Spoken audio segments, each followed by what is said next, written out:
Assalamualaikum warahmatullahi wabarakatuh. Apa kabar adik-adik semua? Semoga kita semua dalam keadaan sehat walafiat dan selalu dalam lindungan Allah Subhanahu wa taala. Dan tetap semangat ya walaupun harus belajar dari rumah. Semoga wabah pandemi Covid ini segera berlalu dan kita akan segera bisa bertatap muka kembali seperti sedia kala di sekolah. Nah, untuk materi kali ini yang akan kita bahas adalah materi tentang bilangan eksponen dan sifat-sifatnya. Mungkin istilah ini akan sedikit asing untuk adik-adik, tapi sesungguhnya adik-adik sudah pernah belajar loh bilangan eksponen dan sifat-sifatnya. Kita ambil contoh. Misal ada 2 pangkat 2. Akan sama saja artinya dengan 2 dikali 2. Yaitu sama dengan 4. Lalu, misalnya kita punya contoh yang lain. Misal 2 pangkat 3. Artinya 2 dikali sebanyak 3 kali. 2 kali 2 kali 2. Pengulangannya 3 kali. Sehingga hasilnya 2 kali 2 4. 4 kali 2 8. Selanjutnya, misal 2 pangkat 4. Artinya 2 dikali 2 dikali 2 dikali 2. Pengulangan perkaliannya sebanyak 4 kali, sebanyak pangkatnya. 2 kali 2 4, 4 kali 2 8, 8 kali 2 sama dengan 16. Nah, secara umum bisa dituliskan misal A dipangkatkan dengan N. N menyatakan pangkat atau menyatakan pengulangan perkaliannya. Sehingga jika A pangkat N adalah perkalian A diulang sebanyak N kali. Nah, inilah yang disebut dengan bilangan eksponensial atau bilangan berpangkat. Mudah bukan? Karena kalian sudah pernah mempelajarinya di waktu kelas 9. Nah, jika kalian bertanya, Ibu, untuk apa belajar bilangan eksponen? Nah, manfaatnya sangat banyak. Ada di bidang ekonomi, ada di bidang biologi, di bidang fisika, di bidang astronomi, dan lain sebagainya. Mari kita lihat untuk di bidang ekonomi. Nah, di bidang ekonomi ini biasanya bilangan eksponensial digunakan untuk mengukur pertumbuhan dan juga bisa untuk mengukur bunga majemuk dan bunga tunggal di perbankan. Lalu ada juga di bidang ekonomi. Di bidang biologi. Di bidang biologi, nah ini bisa mengukur perkembangan bakteri atau virus. Di bidang yang lain juga masih ada. Nah, mari kita mulai membahas kelanjutannya, yaitu kita akan membahas sifat-sifat dari bilangan eksponen. Yang pertama, coba kita lihat bilangan eksponennya. A dipangkatkan M dikali A pangkat N akan sama dengan A pangkat M tambah N. Coba kita perhatikan. A itu biasanya disebut basis. Basisnya sama-sama A, pangkatnya yang berbeda. Akan sama saja dengan tinggal pangkatnya saja yang dijumlah. Sehingga A pangkat M dikali A pangkat N akan sama dengan A pangkat M tambah N. Lalu contohnya. Misal ibu punya 2 pangkat 3 dikali 2 pangkat 2. Basisnya 2, pangkatnya yang 1 3, yang 1 2. Tinggal dijumlahkan pangkatnya sehingga menjadi 2 pangkat 3 tambah 2. Menjadi 2 pangkat 5. Kalau menggunakan cara yang biasa, boleh juga boleh kita lihat. Misal 2 pangkat 3 mau diperkalikan, 2 kali 2 kali 2. Lalu dikali 2 pangkat 2, yaitu 2 kali 2. Sehingga akan sama saja menjadi 2 pangkat 5. Hanya jika menggunakan sifat akan lebih mudah dikerjakan. Sifat yang kedua, A pangkat M dibagi A pangkat N. Basisnya sama-sama A, pangkatnya berbeda. Kalau di atas perkalian, sekarang pembagian.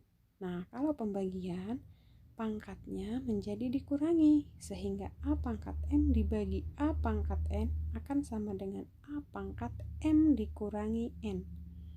Pangkatnya saja yang dikurangi. Jika perkalian tadi ditambah, jika pembagian, pangkatnya dikurangi. Kita lihat contoh.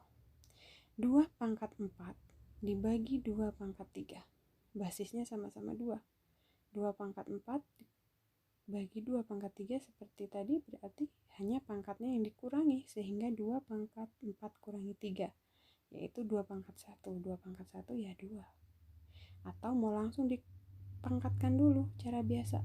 2 pangkat 4 16, 2 pangkat 3 8, 16 bagi 8 2. Nah, untuk sifat yang ketiga coba kita lihat, ada perkalian A kali B dipangkatkan N. Ingat tanda kurungnya, keduanya ada di dalam kurung, sehingga keduanya dipangkatkan. Akan sama saja artinya dengan A dipangkatkan N dikali B pangkat N. Kita lihat contoh.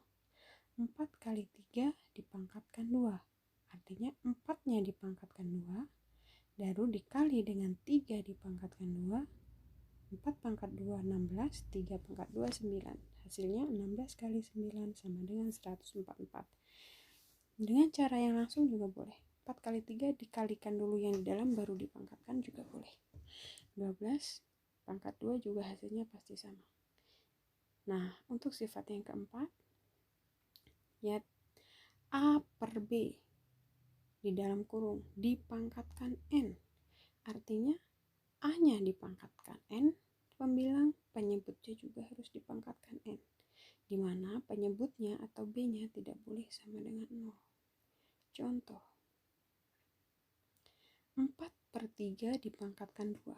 Artinya pembilangnya 4 dipangkatkan 2, penyebutnya juga harus dipangkatkan 2. Sehingga 4 pangkat 2 16, 3 pangkat 2 9.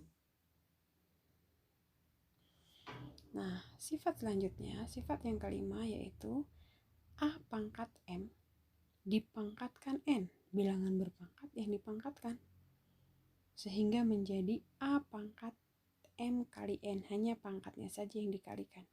Jadi A pangkat M dipangkatkan N akan sama saja pangkatnya yang dikalikan, A pangkat M kali N. Contoh, 2 pangkat 3 pangkatkan 4.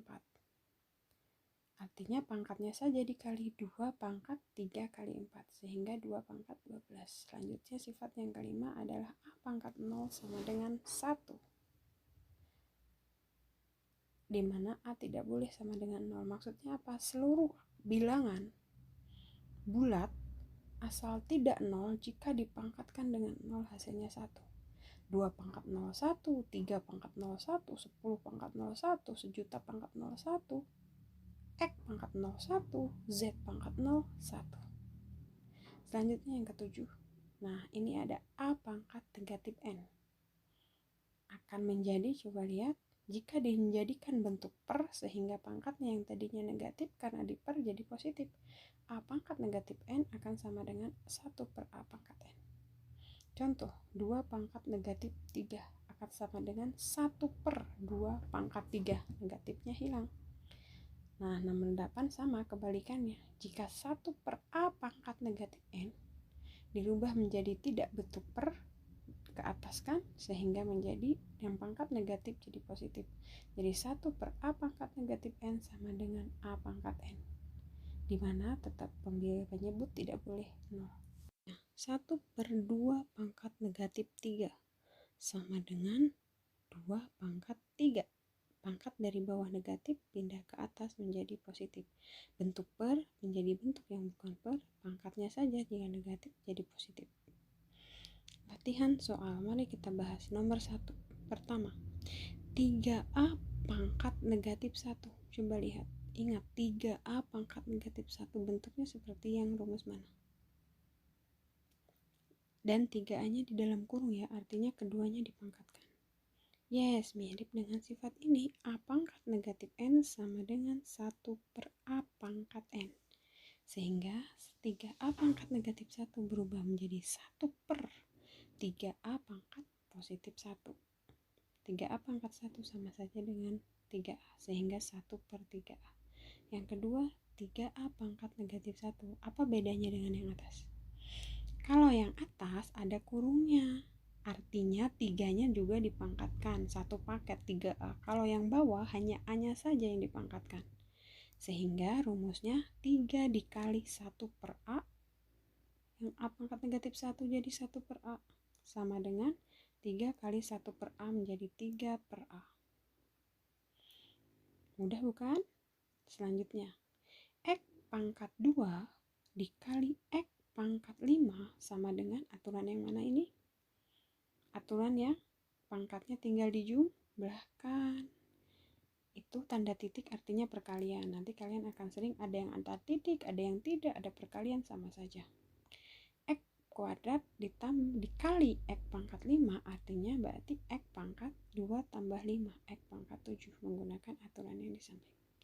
Selanjutnya coba lihat X pangkat 4 kali Y pangkat min 3 per X pangkat min 1 kali Y pangkat 2. Tidak ada tanda titik, tapi artinya perkalian.